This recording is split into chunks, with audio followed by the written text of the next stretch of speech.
Hi there, I'm John from CNCKing.com, and today we'll make custom manifold tags.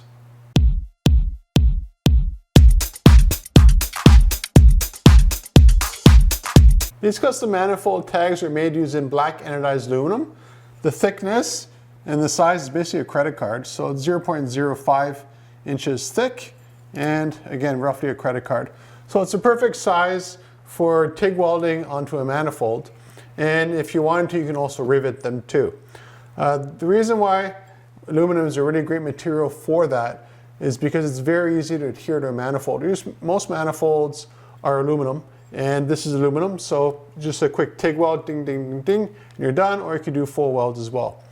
The nice thing about anodized aluminum is that you always get an off-white color, and the color that provides the best contrast is black. So that's why we chose black for this project here. And it was a sequential order, meaning that it goes 01, 02, all the way to 025. So each tag is sort of individually numbered to go with every individual manifold. So let's say you have manifold number 25, well then you have tag number 25 that goes with that one.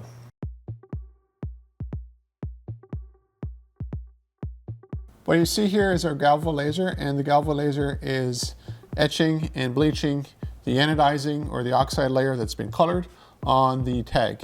You'll notice the top of is the logo, and the logo is always the same, and the bottom is a sequential number, so 001 all the way to 025. So there's 25 tags in the total.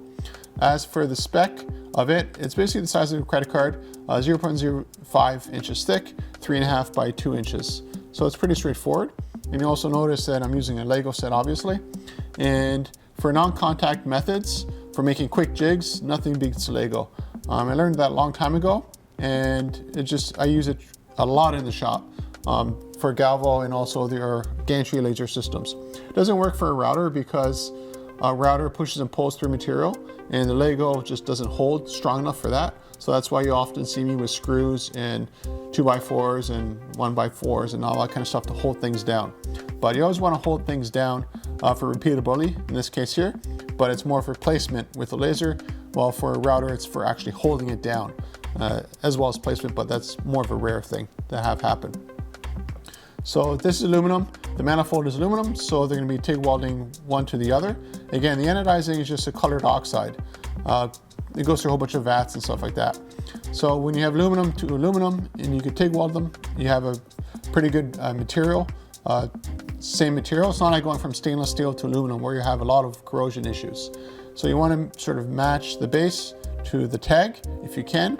Now, of course, this might not be the same grade as aluminum as the manifold, but it's less of an issue as if you went to something, let's say, again, stainless steel or mild steel or something like that, completely different. Then you have a lot of issues when it comes to sort of mixing the two materials together.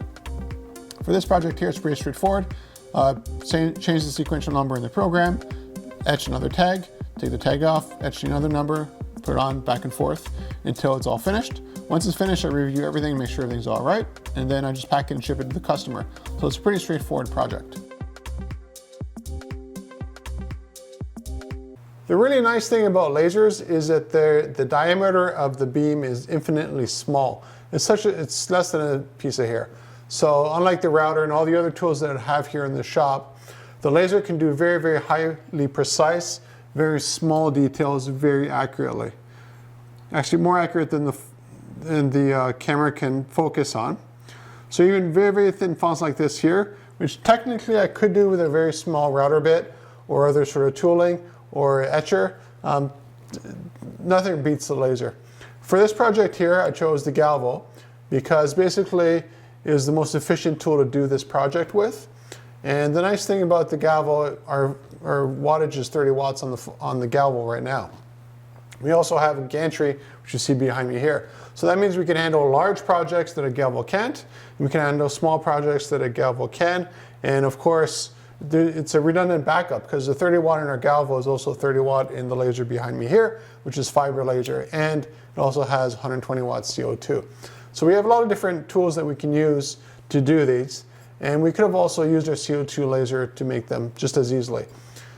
Fiber and laser and CO2 are sort of interchangeable when it comes to this kind of project here. So if you're looking for custom manifold tags Any size, any shape, any material, contact me at CNCKing.com. We'll make them for you and ship them right to your door.